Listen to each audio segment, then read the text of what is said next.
parang hindi naman po effective ang ginagawa ninyo, sir. At saka isa pa nakakawala pa po ang serial killer. Kung may maitutulong ka, masaya namin itong tatanggapin. Sure, I'll be glad to help the police, sir. At saka mukhang kailangan nyo talaga ng tulong. Kailangan namin ng kooperasyon. Kaya kayong mga manonood, kung may maitutulong kayo at may maibibigay na impormasyon tungkol sa mga patayang nagaganap, lumapit lang kayo sa tanggapan namin. Maraming salamat. Maraming salamat po, sir. Narinig niyo po yan, mga kaibigan. Tinatanggap ko ang imbitasyon ng pulis para tumulong sa kasong ito. Hindi ko po ito ginagawa para sa kanila o para sa akin. Kung hindi, para sa mga mamamayan na maaaring maging biktima ng serial killer na ito. At isa pa po, ipinapaalala ko lang sa inyo na merong isang convicted killer na nasa ating paligid mula nang makatakas siya sa koreksyonal. Siya po ay si Cassandra Francisco. Kung sino man po ang nakakalam ng kanyang kinaroroonan, ay huwag kayong mag-atubili na tumawag sa aming istasyon o sa pinakamalapit na presinto. Tandaan po ninyo, mapanganib ang babaeng ito. Maraming salamat at magandang gabi. Dave! Napanood mo ba ako? What can you see? Hindi ba ako ng pinakamagaling na news reporter ngayon? News reporting ba tawag doon? Akala ko chismis reporting. Alam mo, yan ang gusto ko sa'yo, Dave. Frank at very critical. Dapat lumipat ka na lang sa istasyon namin. Total, wala na rin naman kredibilidad ang istasyon nyo. Lalo na after nung nangyari kay Cassandra. We'll be a great team. And you'll be my producer. Ano sa tingin mo? I'm sorry, Ivy, but I only work with the best. Tulad nino, ni Cassandra.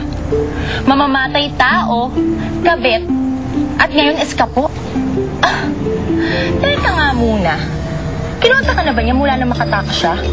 Baka naman may nalalaman ka. Ayaw mo lang sabihin. Accessory ka na niya ngayon, kung ganun. I'm sorry, Ivy, pero wala pa akong nababalitaan sa kanya.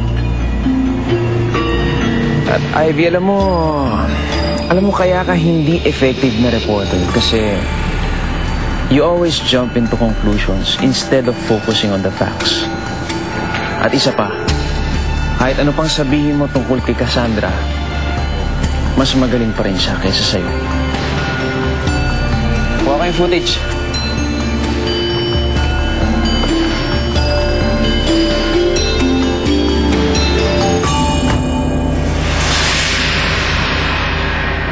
Cassandra, anong ginagawa mo rito?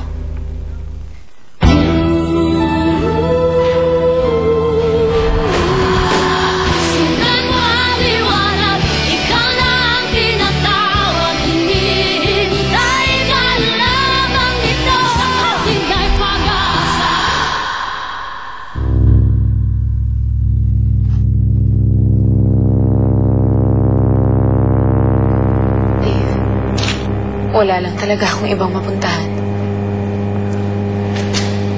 Dito muna tayo. Ito yung huling lugar na isipin nilang pagtataguan mo. Tsaka, ano ba nangyari? Alalang-alala sa'yo yung nanay mo. Alam mo, lalong lalaki yung kaso mo dahil sa ginawa mo. Bakit ka ba tumakas? Litong-lito na ako, Dave. Hindi ko na alam kung anong gagawin ko. Basta ang alam ko, kailangan kong mapatunayan na inosente ako at hindi ko maaaring gawin nun mula sa kulungan. Dave, yung laptop nga pala. Kailangan kong makuha yung Project X file. Kailangan kong mabuksan ito dahil pakiramdam ko talaga yun na lang isa sa mga susi ko sa katotohanan. Susi sa katotohanan? Pwede rin isa lang yun sa mga kasong hinahawakan mo na wala rin kinalaman sa mga pangyayari. Walang kinalaman sa mga pangyayari? Kung ganun nga, bakit nanakaw ang laptop?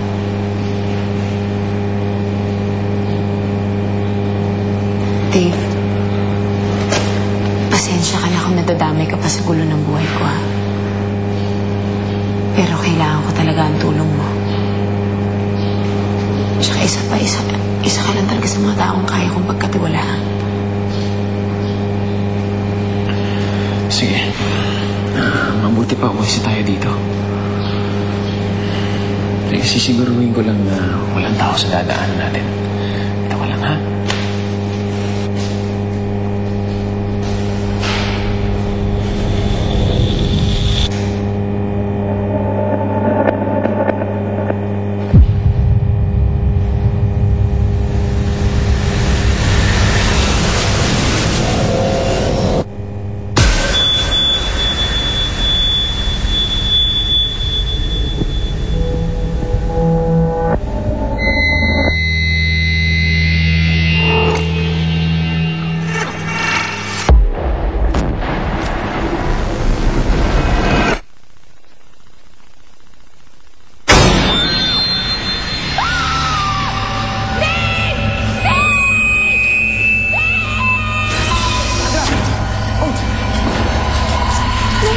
Umalis na tayo dito, dali!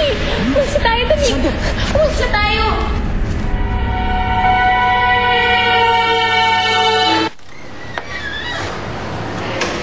Ito. Pagpasensya mo na. Dito mo ba dinadala lahat ng mga babae mo? No, hindi, no. Actually, ito lang kasi naisip kong lugar na hindi ka pagsususpetsahan ng pulis. Tsaka malapit din kasi ito dun sa kasong sinusundan ko. Yung nightclub na maraming pinapatay na babae. Kaya pagkatapos nun, parati kita mababantayan dito. Ikaw naman, binibiro lang naman kita, masyado kang defensive. Okay lang sa akin na nandito ako. Gusto ko sana umuwi sa bahay. Kaya lang ayoko nang madamay pa ang inay. Natitiyak ko kasi maraming mga pulis doon ngayon. Pinabantayan siya. So baka sakaling bumalik pa ako doon. Susi, bibili na muna ako ng makakain mo. Tsaka, ito, cellphone, basta tawagan mo lang ako anytime, ha? Salamat, ha. Ingat ka.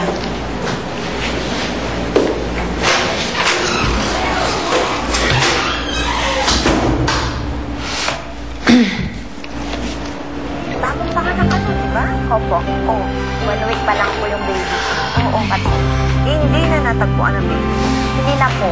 Kasi missing kasi bato. Ano po ako? Itago niyo ako! Ano po yun, sir? Habol po nila! Habol po sila! Tulungan niyo po ako nito! Sige! Sige, sandali lang. Relax lang. Tulungan niyo po ako! Sandali! Pero habol po sa akin. Tulungan niyo po ako! Itago niyo po ako! Tulungan niyo po ako! Habol po sa akin! Sandali lang. Parang wala naman ang humahabol sa'yo. Sandali! Shhh! Sige. Tubig gusto mo? Sa mga oras na ito ay sinasakay na ang bangkay na panibago na namang biktima ng tinaguriang Jack the Ripper ng Pilipinas. Ang tanong ngayon, tulad din ba ni Jack the Ripper ay hindi na mahuhuli ang serial killer na ito? Sa ngayon ay makikita ninyo sa inyong screen ang mukha ng biktima. Kung sino man ang nakakakilala sa kanya, maaari ninyong kunin ang kanyang labi sa Grace Hospital.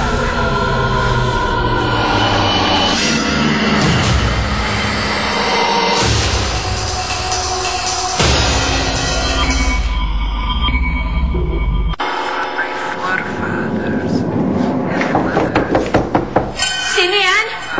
Sandra, si Dave to! Dave!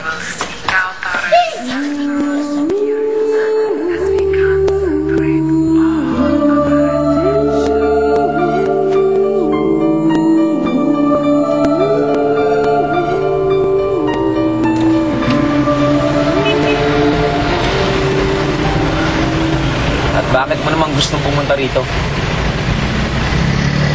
Gusto ko makita ang lugar kung saan nagtatrabaho ang mga babaeng naging biktima ng serial killer. At sa anong dahilan? Basta gusto ko silang tulungan, Dave. Alam mo, Cassandra, mas mabuti pa siguro kung sarili mo muna yung tulungan mo. Dahil as of now, wanted ka pa rin ng mga pulis. Basta, Dave, hindi ko maipapaliwanag sa'yo. Dahil kahit ako mismo hindi ko naiintindihan ang lahat ng ito eh. Pero alam ko na kailangan kong sundan kung ano yung itinuturo nila sa akin. Alam ko, may mission ako, Dave. Yan din ang sinabi sa akin ni Mang Beth.